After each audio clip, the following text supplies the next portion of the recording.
नमस्कार साथियों, परिहार क्लासेस में आपका स्वागत है। हम यूपी के लिए जनरल साइंस को पढ़ रहे हैं, जिसमें आज हमारा ये चौथा वीडियो है। चलिए शुरू करते हैं। किस वैज्ञानिक ने यह मूल अवधारणा प्रस्तुत की थी कि सभी जीव कोशिकाओं से बने हुए हैं? तो वह स्लाइडन और टी स्वान ने की थी। किसकी उपस्थिति के कारण किसी पादप कोशिका और पशु कोशिका में अंतर पाया जाता है? तो कोशिका भित्ति से हम पहचान सकते हैं कि ये कौन सी कोशिका है। गोल्जी काय का प्रमुख कार्य क्या होता है? तो वह स्रावित करना होता है। कौन कोशिकांग डीएनए रखता है? तो उसे सेंट्रियोल्स कहते हैं। कौन कोशिकांग प्रोटीन के संश्लेषण में प्रमुख भूमिका निभाती हैं? तो वे हैं एंडोप्लाज्मिक रेटिकुलम एवं राइबोसोम। अगला है प्रोग्राम्ड सेल डेथ का कोशिकीय और आणविक नियंत्रण क्या कहलाता है? तो उसे एंजाइम कहते हैं। उसे डीएनए के द्विहेलिक्स प्रारूप को पहली बार किस वैज्ञानिक ने प्रस्तुत किया था? तो वे थे वाटसन एवं क्रिक।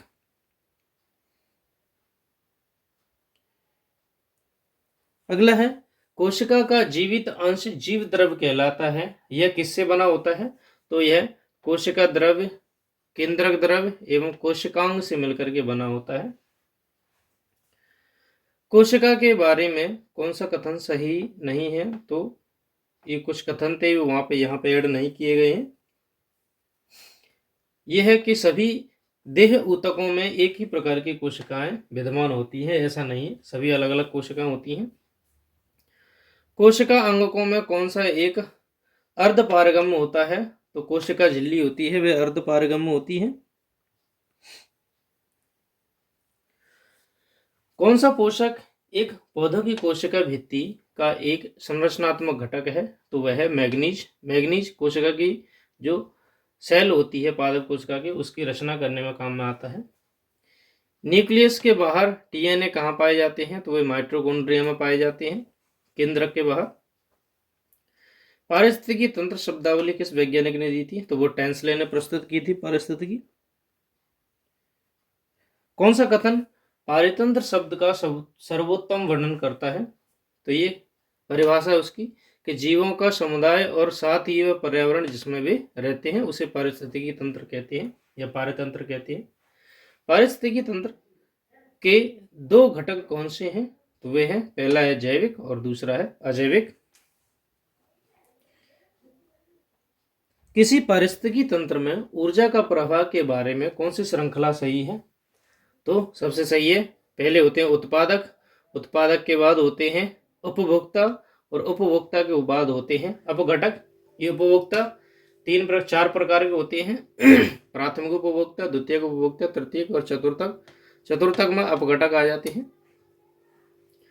मुख्यतः मैंग्रोव वाले ज्वारीय वन कहाँ पाए जाते हैं? तो वह सुंदरबन डेल्टा है, जो कि बंगाल की खाड़ी में पश्चिम बंगाल से जुड़ा हुआ है।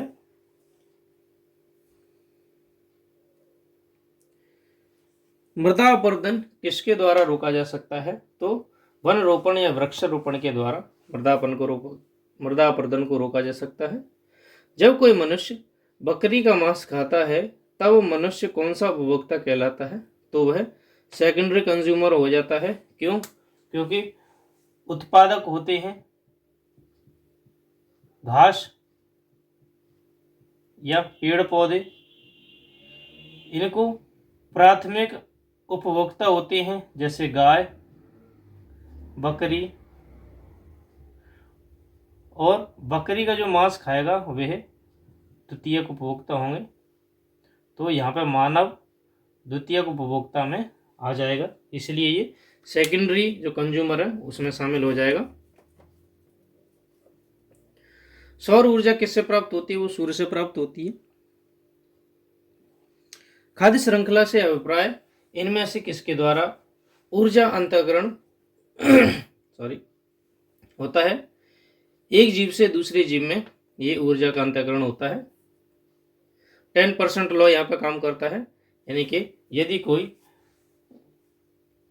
किसी के पास 1000 कैलोरीज हैं तो वह अगले उपभोक्ता के पास 100 ही पहुंचेंगी और उससे अगले पर केवल 10 पहुंचेंगी और उससे अगले पर केवल 1% पहुंचेंगी। ये 10% लॉ है कि एक पीढ़ी से दूसरे जो उपभोक्ता की पीढ़ी होगी उसमें 10% ऊर्जा ही पहुंचती है, बाकी सब ह्रास हो जाती है। हाइड्रोफाइल किसे कहते हैं? एक जलीय पौधा है हाइड्रोफाइट। कौन सा पौधा मरुद्विद है? तो वह करील का पौधा मरुद्विद होता है। पर्यावरण के अजैव अवयव का उदाहरण कौन सा तत्व है? तो वह है वायु। वायु पर्यावरण में है लेकिन अजैविक होती है। हाइड्रोपोनिक्स किससे संबंधित है?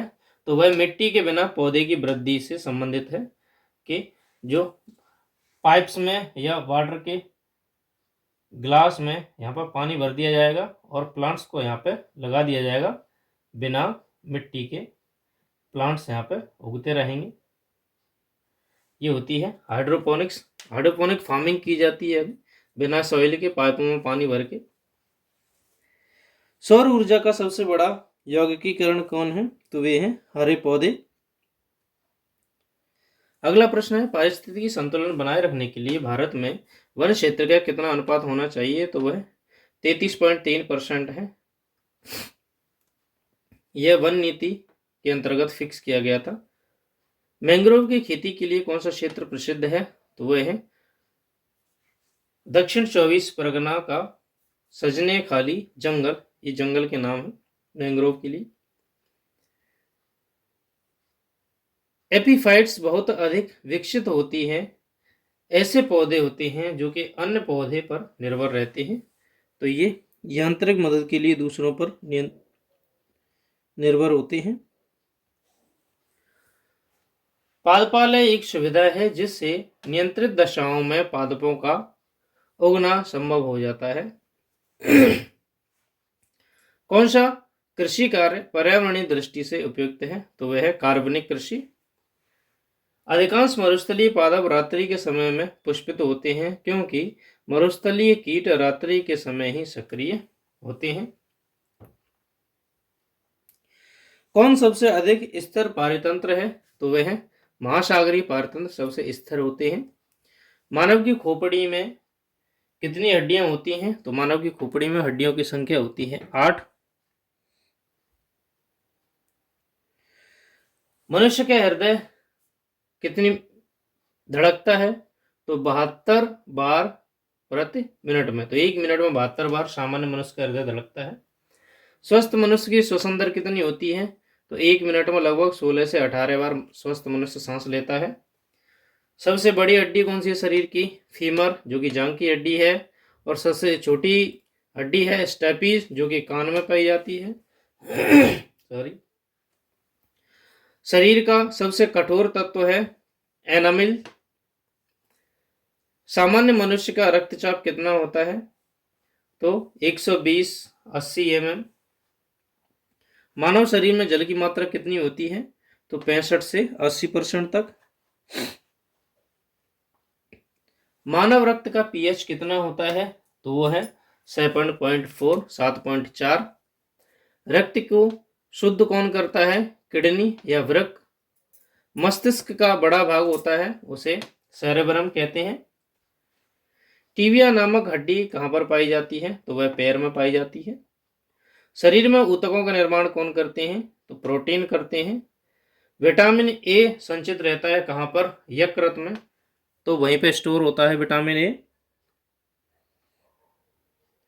लार में पाए जाने वाले एंजाइम्स हैं टाइलिन। तो टाइलिन लार में पाया जाता है। मूत्र में दुर्गंध किस कारण से आती है? तो यूरिया के कारण आती है। मानव मूत्र का पीएच कितना होता है? तो वो होता है 6। तो आज की वीडियो में सिर्फ इतना ही। वीडियो को अंत तक देखने के लिए धन्यवाद। Thank you.